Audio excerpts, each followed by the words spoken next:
আমরা নির্বাচিত সংসদের হাতে এই সংস্কার কার্যক্রম ছেড়ে দেব না, বরং জুলাই সনদের ভিত্তিতেই আগামীর সংসদ গঠিত হবে বা গণপরিষদ গঠিত হবে।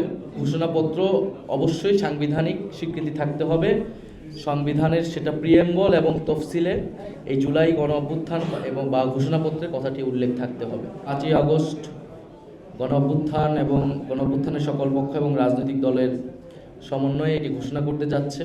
আমরা সরকারের উদ্যোগকে স্বাগত জানাই। পাশাপাশি আমাদের দাবি ছিল যে 5ই আগস্টের মধ্যে জুলাই সনদের বিষয়টি যাতে সুরাহা হয়। জুলাই সনদের বিষয়ে আপনারা জানেন যে ঐক্যমত হয়েছে ম্যাক্সিমাম জায়গায়, কিছু জায়গায় দ্বিমত রয়েছে। ঐক্যমত কমিশন থেকে এখন আসলে জানানো হয়নি যে এই বিষয়গুলোতে আপত্তি রয়েছে, নোট অফ ডিসেন্ট রয়েছে, সেগুলোতে নিয়ে তাদের পরিকল্পনা কী। এবং আমরা ঐক্যমত কমিশনের যে প্রশ্নটি তুলেছি লাস্ট সেশনগুলিতে, আমাদের সদস্য সচিব সেখানে ছিলেন, যে এটার বাস্তবায়ন পদ্ধতি কী সেটা নিয়ে ঐক্যমত কমিশন কথা বলেনি। ফলে আমাদের এই বাস্তবায়ন পদ্ধতির সুরাহা হয়ে আমাদের এই জুলাই সনদে সকল দল স্বাক্ষর করবে, যেটি কীভাবে বাস্তবায়ন হতে যাচ্ছে। এবং আমরা বলেছি যে জুলাই সনদের আইনি ভিত্তি থাকতে হবে, জুলাই সনদের ভিত্তিতেই পরবর্তী নির্বাচনটি হতে হবে। আমরা নির্বাচিত সংসদের হাতে এই সংস্কার কার্যক্রম ছেড়ে দেব না, বরং জুলাই সনদের ভিত্তিতেই আগামীর সংসদ গঠিত হবে বা গণপরিষদ গঠিত হবে।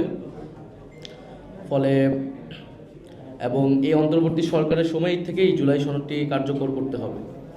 ফলে আমরা আশা করতেছি এবং আমাদের জুলাই সনদের দাবিও থাকবে আগামীকালের এই কর্মসূচি থেকে। বিচার সংস্কার এবং নতুন সংবিধানের দাবির সাথে থাকবেই যে সরকার যাতে দ্রুত সময়ের মধ্যেই 5ই আগস্টের মধ্যেই এই জুলাই সনদের বিষয়েও একটা সুরাহা করে জুলাই সনদ রচিত হয়। এটি সারা দেশের মানুষের দাবি, গণ অভ্যুত্থানের অংশগ্রহণকারী সকলেরই দাবি, যাতে আমরা এই 1 বছর পূর্তিতে আমরা সকল পক্ষ একসাথে আমরা যাতে এই আমাদের এই পরিবর্তনের রূপরেখাটি আমরা সবাই একসাথে এটা উদযাপন করতে পারি। জুলাই ঘোষণাপত্র আপনারা জানেন যে বৈষম্যবিরোধী ছাত্র আন্দোলনের পক্ষ থেকে এই দাবিটি প্রথম তোলা হয় 31 ডিসেম্বর, এবং তখন কিন্তু আমরা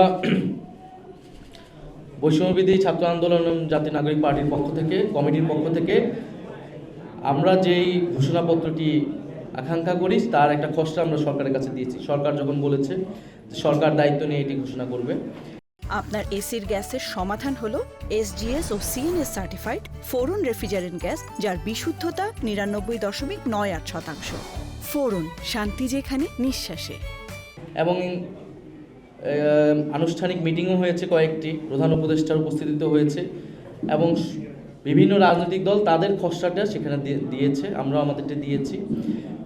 এবং সরকার এখন সবগুলো সম্মিলন করে একটা হয়তো খসড়া, একটা ঘোষণাপত্র চূড়ান্ত করবে। আমাদের জায়গা থেকে আমরা বলেছি ঘোষণাপত্র অবশ্যই সাংবিধানিক স্বীকৃতি থাকতে হবে, সংবিধানের সেটা প্রিয়েম্বল এবং তফসিলে এই জুলাই গণ অভ্যুত্থান এবং বা ঘোষণাপত্রের কথাটি উল্লেখ থাকতে হবে।